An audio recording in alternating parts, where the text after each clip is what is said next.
राधा स्वामी जी असली आराधना साखी। एक बार श्री गुरु नानक देव जी के पास एक नवाब और काजी आए।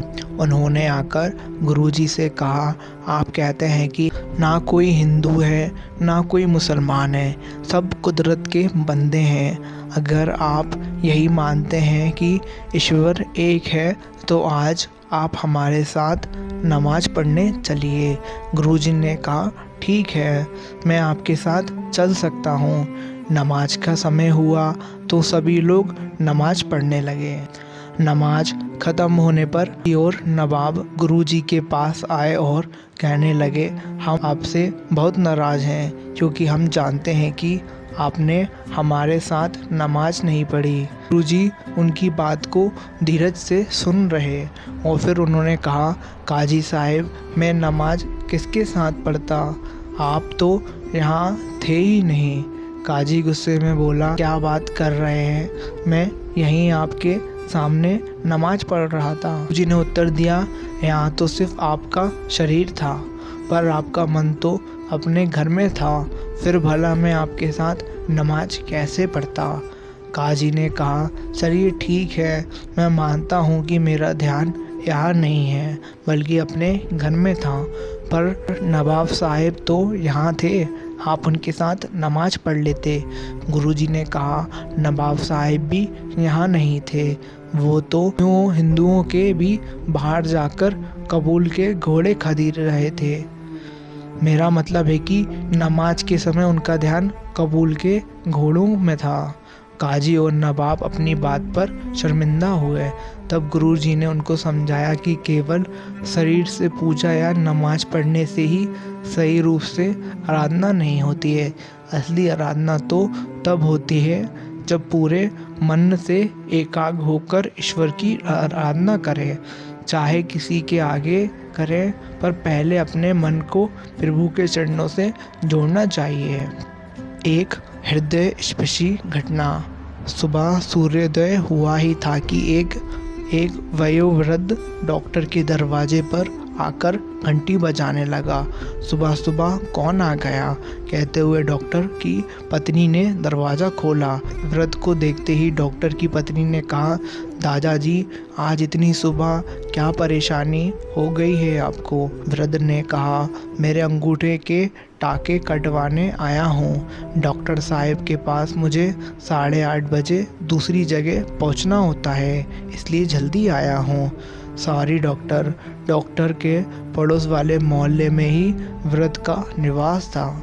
जब भी ज़रूरत पड़ती वह डॉक्टर के पास आते थे, इसलिए डॉक्टर ने उनसे परिचित था। उसने कमरे से बाहर आकर कहा, कोई बात नहीं दादाजी, बैठो, बताओ आपका अंगूठा। डॉक्टर ने पूरे ध्यान से अंगूठे के टाके खोले और कहा कि दादा, बहुत बढ़िया है, आपका घाव भर गया है, फिर भी मैं पट्टी लगा देता हूँ, कहीं पर चोट ना पहुँचे।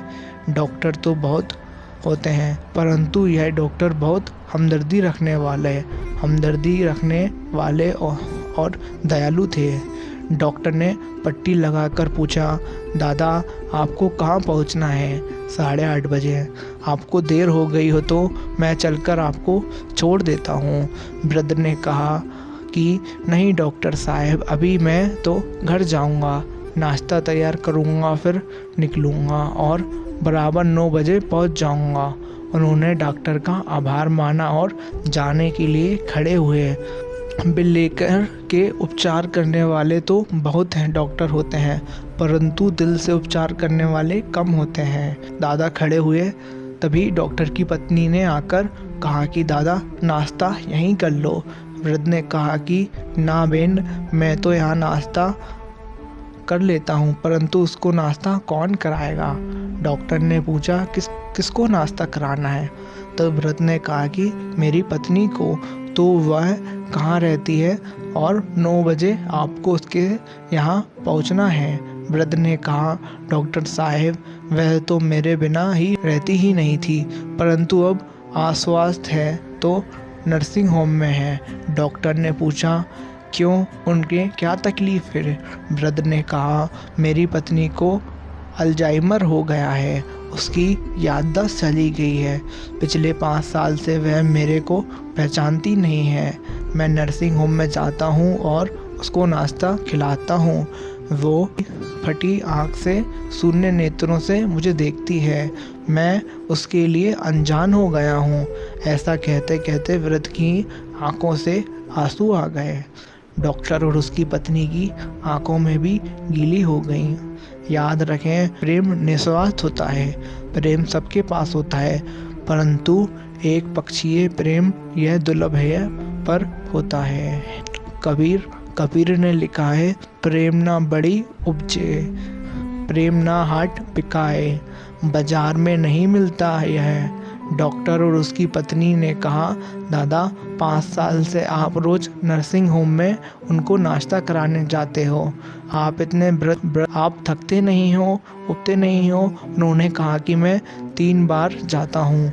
डॉक्टर साहब, उसने ज़िंदगी में मेरी बहुत सेवा की है और मैं उसके सहारे ही ज़िंदगी जी रहा हूँ। उसको देखता हूँ तो मेरा मन भर आता है। मैं उसके पास बैठता हूँ तो मुझे शक्ति आ जाती है। अगर वह ना होती तो अभी तक मैं भी बिस्तर पकड़ लेता। लेकिन उसको ठीक करना है, उसकी संभाल करना है, इसलिए मुझे रोज़ ताकत आ जाती है। उसके कारण ही मुझे इतनी फुर्ती है। सुबह उठता हूँ तो तैयार होकर के काम में लग जाता हूँ। यह भाव रहता है, मिलना जाना है, उसके साथ नाश्ता करना है, उसको नाश्ता कराना है। उसके साथ नाश्ता करने का आनंद ही अलग है। मैं अपने हाथ से उसको नाश्ता खिलाता हूँ। डॉक्टर ने कहा, दादाजी एक बात पूछूं?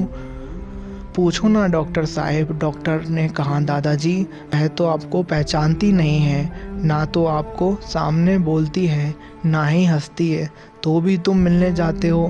तब उस समय वृद्ध ने जो शब्द कहे, वह शब्द दुनिया के सबसे अधिक हृदय प्रिय, स्पर्शी और मार्मिक हैं। वृद्ध बोले, डॉक्टर साहब, वह नहीं जानती कि मैं कौन हूँ, पर मैं तो जानता हूँ ना कि वह कौन है। और इतना कहते कहते वृद्ध की आंखों से पानी की धारा बहने लगी और डॉक्टर और उनकी पत्नी की भी आंखें भर आईं। कहानी तो पूरी हो गई, परंतु पारिवारिक जीवन में स्वार्थ अभिशाप है और प्रेम आशीर्वाद है। यह सब बहुत महत्वपूर्ण है। वह नहीं जानती कि मैं कौन हूँ, परंतु मैं तो जानता हूँ ना कि वह कौन है। अपने वो नहीं है जो तस्वीर में साथ दिखे, अपने तो वो हैं जो तकलीफ़ में साथ दिखे। राधा स्वामी जी। आशा करता हूँ ये वीडियो आपको अच्छी लगी हो तो वीडियो को लाइक कर दीजिए एंड चैनल को सब्सक्राइब कर दीजिए। राधा स्वामी जी।